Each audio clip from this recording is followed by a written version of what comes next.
Hello, welcome. I'm going to show you how to build a portfolio website with Django. This is a beginner's friendly lesson, so I'm going to take you from step A to step Z. Firstly, let's have an overview of the website. This is a simple portfolio website which we are going to be adding a backend to, that is Django. This is going to actually show you how to work with Django, how to make a page dynamic with Django. It's a single page application, but it's going to be helpful to understand and grasp Django. So as you can see, all the content on this page is going to be dynamically added. For example, let me show you this home section. Alright, if you come to the admin dashboard, we are going to have the home section here in such a way that we can create different profiles that are going to be displayed on our website. Let me just say hi there. As you can see, I have hi there. Then let me change the picture. Let me just look something really nice. Let me see desktop. Should have some images here. Alright, let me add this. As you can see, I've changed that, and once I save this and I refresh our website, you're going to see that the content has been dynamically added into our website. And just this is true, is not that difficult, but just going through this process is going to help you understand Django and how to work with Django. And with that said, I think we are going to be diving into the tutorial now. Let's start by installing what we are going to need. Firstly, you're going to need Python installed on your machine. This is because Django is a Python web framework. So for you to work with Django, you need Python installed on your machine. Go ahead and follow the link in the description and download the latest Python for your machine. The link is specifically for Windows because a lot of people use Windows. Secondly, I'm going to be using Visual Studio Code, which is a free and open source code editor. You can go ahead and use any code editor, but I really love Visual Studio Code. Just a brief recap here. The user installer installed Visual Studio Code for one user on your machine. Meanwhile, the system installer installed Visual Studio Code for all the users on your machine. Now, I'm going to create a folder where all my project files are going to be in. Let me call that Django. Alright, my folder has been created and I'm just going to go ahead and drop my notes into that folder.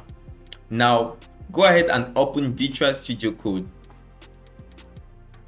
After opening Visual Studio Code, remember you want to store all your files in this directory. So for you to open Visual Studio Code from that directory, you go ahead and drag this folder and drop it into it. Now my Visual Studio Code is going to be opened from that directory. As you can see, the directory name is Django. Now let me go ahead and enlarge that. As you can see, we have opened a project directory from VS Code. Now what I'm going to do is I'm going to take a look at my notes. The first step is to go ahead and install Visual Studio Code and Python on your machine. Remember, you can use any code editor of your choice, but I prefer VS Code. Now, a brief recap on Django. Django is a Python web framework written for fast development of websites. So, if you want to build websites using Python, one of the best alternatives is using Django. This is because Django comes with a lot of cool features which get you up and running in a very little period of time. So you can focus on building the website rather than all the other things that comes up when trying to build a website with Python. So now I'm going to leave a link to the Django documentation so you can read more on Django. Now we are going to talk about working with Django or most web frameworks. Modern web frameworks use a pattern called the MVC pattern, also called models, views, controllers. Basically, the models define how your data is going to be saved to the database. The views define how your data is going to be displayed or shown out to the users, and the controller defines the functions or the logics that are going to be used on your web application. It's a little bit different in Django, but in fact it's basically the same thing. It's just that Django uses another word. For example, the views in Django's is a template and the controllers in Django's is a views. So in your models or in the models in Django, you're going to describe how you're going to save your data in the database. In the templates, you're going to define how the data is going to be displayed. And lastly, in the views, you're going to define the logics or the functions or everything that has to do with getting data from the database and displaying to the users in your web applications. Now, let's go and check the notes. On my notes, the third part is to check if your Python was well installed or to check Python installation. So I'm going to go ahead and copy this. Then I open a new terminal. As you can see, I have a new terminal. So I'll paste that and check. As you can see, this returns Python 3.9.2. That means I was able to install Python 3.9.2 for my machine. If this wasn't installed, go ahead and install it. Now I'm going to check that, and what we are going to do now is we are going to create a virtual environment. A brief recap: a virtual environment is where you install all your Python packages to isolate them from other packages in your system. That is to say, you might just create a little room where you're going to save everything about your application rather than saving it in your whole operating system. It makes it easy to manage and maybe to clean up. Now, for you to create a virtual environment, like, just to note, these commands are slightly different on Ubuntu or on Linux, but I'm using Windows because a lot of people use Windows. So now I'm going to go ahead and create a virtual environment using this command. So let me paste that. Py is an invocation for Python, -3 is calling Python 3, and -m is calling a Python function called venv. And env now is the name of my virtual environment, which you can give it the name you want, but I'm just going to call it env.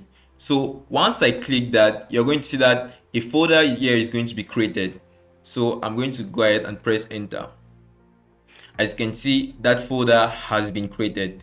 That means this is where all my Python or all my Python packages are going to be installed. But now remember that you're on your operating system. Basically, you're using things that or packages that are overall on your operating system. So now what you're going to do now is you have to tell your operating system that, okay, now I want to use only the packages from my environment or from my virtual environment. So what you have to go now ahead and do now is a step called activating your virtual environment. That means now everything I'm going to be doing now is going to be from my virtual environment. So to activate your virtual environment, you're going to use this command. This dot means I'm in this present directory. env is the name of my virtual environment. Then now this script is calling for this folder, and lastly activate is calling for this script. This script now is going to say activate this virtual environment. I'm going to be using now this environment to store everything. Most often, if I click this, I'm going to have an error. Alright, let's read the error. If you have never done this or maybe run script on your Windows operating system, this is specific to Windows. On Ubuntu is a little bit straightforward. So if you've never gone ahead and run scripts on your operating system or your Windows operating system, this message is going to pop up. Let's read it. That cannot be loaded because running script is disabled on this system. Basically, Windows has disabled you or has stopped you from opening scripts from running scripts on your operating system. So what you're going to do now is you're going to explicitly tell Windows that no, I want to be able now to run scripts on my operating system. So now go ahead and type PowerShell on your. Alright, as you can see, I've typed PowerShell and I'm going to run PowerShell as an administrator. I go ahead and click yes, and now PowerShell is open. So to be able to tell your Windows operating system that you want to run scripts now, there is this command called set execution policies remote sign. I'm not going to go into details. In fact, I'm not going to like explain that, but this is actually just saying that I want to be able to run scripts on my operating system. All right, so I'm going to paste that, press enter. Okay, as you can see, execution policy change. Now what it's going to tell me is yes to all or something like that. So I'm just going to go ahead and press yes, and that's it. I've told Windows now that I want to be able to run scripts from my operating system. So now I'm going to close that, and now this command should run. So for me to do this, like there is nothing. If I press up, it's going to show me the recent commands that I executed. So I'm going to press enter.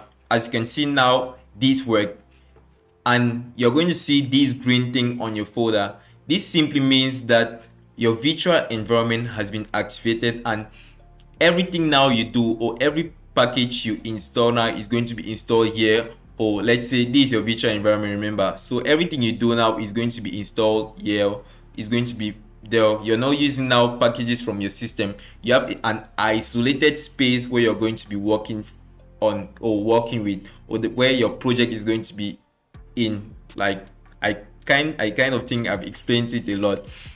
So I'm just going to put CLS to clear the terminal. As you can see, we have successfully activated a virtual environment. The concept of virtual environment is going to make more sense as we proceed and use it. So now what we are going to do now is to install Python using this command. This is going to collect Python and install it on your machine.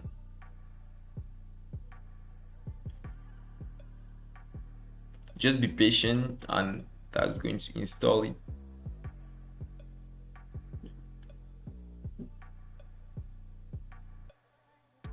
Okay, mine is like this because I previously installed Django.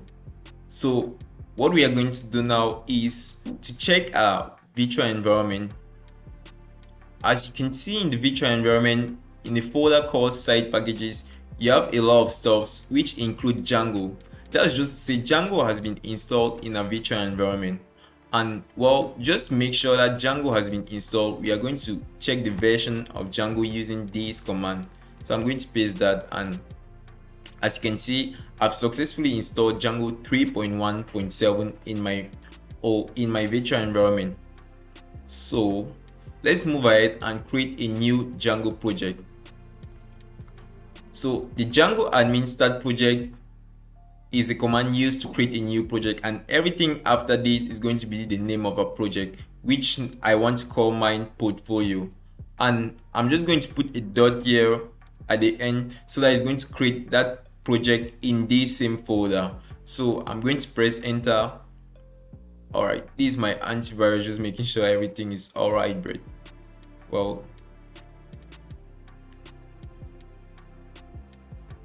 okay, it was just checking it. All right, everything is fine.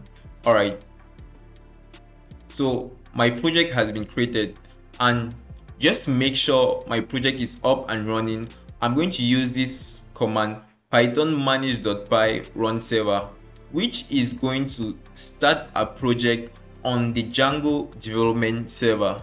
As you can see, Django helps you to get started easily. Like, it helps you. You don't even know how to, like, you don't need to know how to configure a server or how to start a server to code in Django. That has already been pre-made or designed for you in such a way that you can just start coding your Django project without thinking about how you're going to set a project or everything like that. So number one, if you notice, a folder has been, like, a new file has been created, which is db.sqlite. So by default, when you're in the development, Django comes it with when you're developing, Django comes with just pre-configured to use the SQLite database. And after using the command python manage.py runserver, you can see I have no error here. And what it's doing is it has started the development server on port 8000. And to check that, I'm just going to copy this, Ctrl C. Then now I'm going to open my port 8000, and as you can see, the install worked successful. Congratulations. You're seeing this because debug is equals to true. Debug is equals to true just means you're still developing. Now let's take a look at the folders that were created. Like I said, by default, Django uses the SQLite database for development, so that you don't have to start thinking of how to set a database, and you can go or dive into coding your project very fast and easily. So the first file is, let's see, one of the most important file is manage.py, which has a lot of the functionalities you're going to be using to check your project, to start your project, or to control your project. For example, python manage.py is calling this file to run the server. So it's just a medium for you to communicate with pre-written Python scripts that helps you to manage your Django application. If you open your main folder, which is a portfolio, like I said, if your name was maybe website, this folder is going to be called website. So this is a main folder. In here, these are Python specific folders. Here, the init.py just means there is something here that Python has to note. The ASCII file is the file used to configure your server, and now the server is configured to run in deployment on port 8000. We are not going to actually use this a lot, but surely during the deployment. Next, we have the settings.py, which is one of the most important files in the Django project, because here you're going to put everything related to your project. You're going to say, okay, in my project I want this to happen, this to happen, this to happen. For example, debug is equals to true is used to either say we are developing or we are in production mode. When debug is false, that means your app is in production mode or it's actually ready to be run on a server. Allowed hosts are just the domain names that can access your website. And here we have install apps, which are the apps that have been installed on your Django applications. You're going to see that as we move along. These are other files that we don't really need for the moment. This is just calling for the URLs defined in your applications, and that's it. And this is a database. Like I said, by default, Django uses a SQLite database which has been pre-configured for you, so you don't have to work or start thinking of how to connect a database to your Django project and get coding easily. So that's it. And now we have the urls.py folder, which define all the URLs of your application or your website web app. For example, if you can see now, you're going to see that we already have, first of all, the website is running on port 8000. It's true there's nothing there, but since debug is true, it just made sure output the message that our website is up and running. Now you can, if you check this out, we have one part that is already predefined in a Django project, and these are already things that help, or one of the cool features of Django, because Django comes already with a pre-made admin interface where you can easily start working with your project. Now if I come here, you're going to see that it's going to ask me to log in into my administrative platform, and we're going to actually go through this during the following videos, but let's just stick to this. That was just to show you that the urls.py define all the URLs of our application. Now the WSGI file and the ASCII files are files used to configure your server during deployment, so we're not going to actually use that now. We are going to mainly be focused with the settings.py and the urls.py. So that's it. That's basically it. We have gone ahead and created a new Django project, and we have made sure a Django project is up and running. So I'm going to now explain the concepts of app in Django. Django has made it in such a way that you can, this is our main project, but this project has relatively nothing. So what we are going to do now is we are going to create an app. Let me say, like, in fact, let's do that. And so we try to get what like to explain better. So when you use the command manage python manage.py start app John, is going to create an app called John, or a folder with a lot of things called John, but Django considers that as an app. This is what happened. You have your main Django project, and then you have different apps. What you want to do now is, for example, your website might have different functionality, so you can decide, okay, if your website has your portfolio, let's say this website has the portfolio section, and then now at some point in time you want to add now a blog part. So what you're going to do to easily maybe add and remove different portion of the website is, number one, you're going to create an app called, maybe for example, I'm going to call my own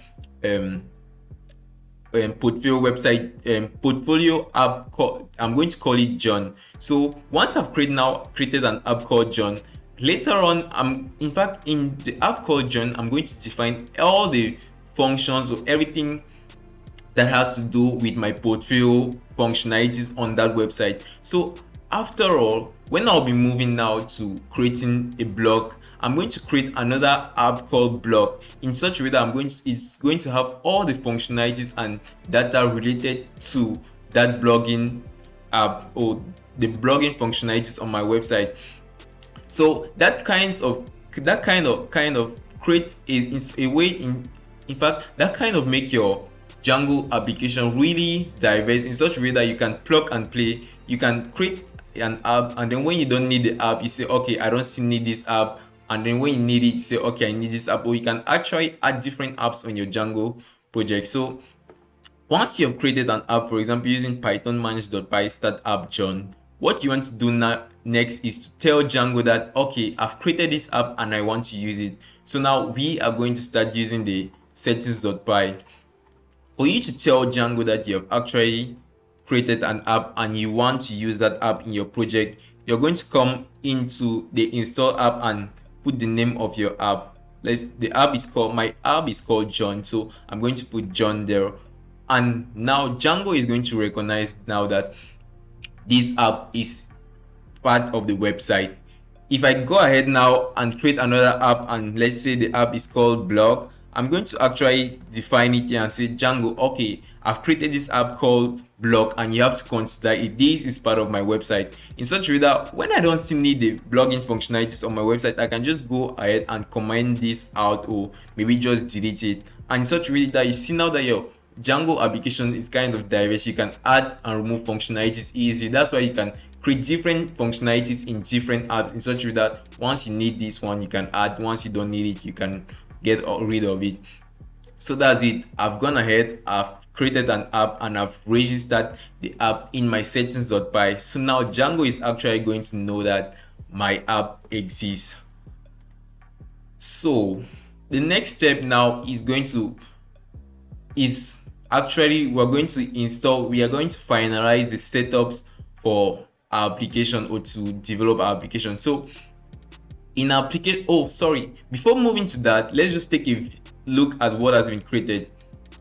If you go now into our app called John, you're going to have this folder migrations, which deals with everything related to the database. I'm going to explain that as we move on. So number one, remember the MVC, let me see, there is it. If you remember these very well, we have the models, we have the template, and we have the views. So yeah, this is a file. In this file called models.py, that's where we are going to define all our data in our application. Secondly, we have the views.py, which is where we are going to define all the logic of this application.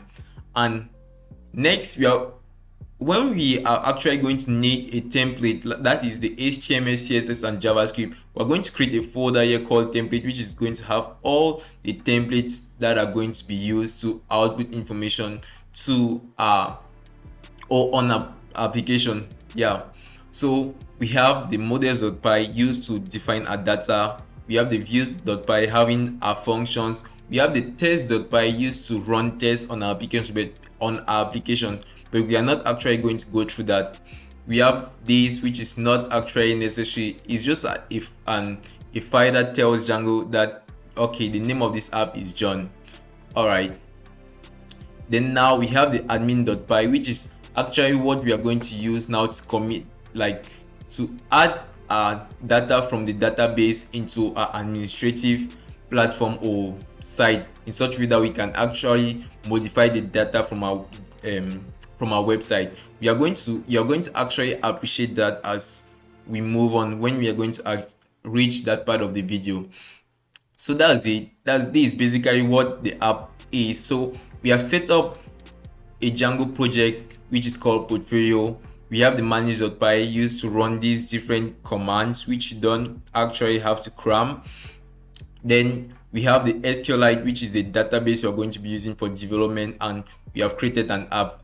So now the last thing we are going to do to set up our project for to start actually coding our project is we are going to install this library called Pillow. So Pillow is an imaging library for Python.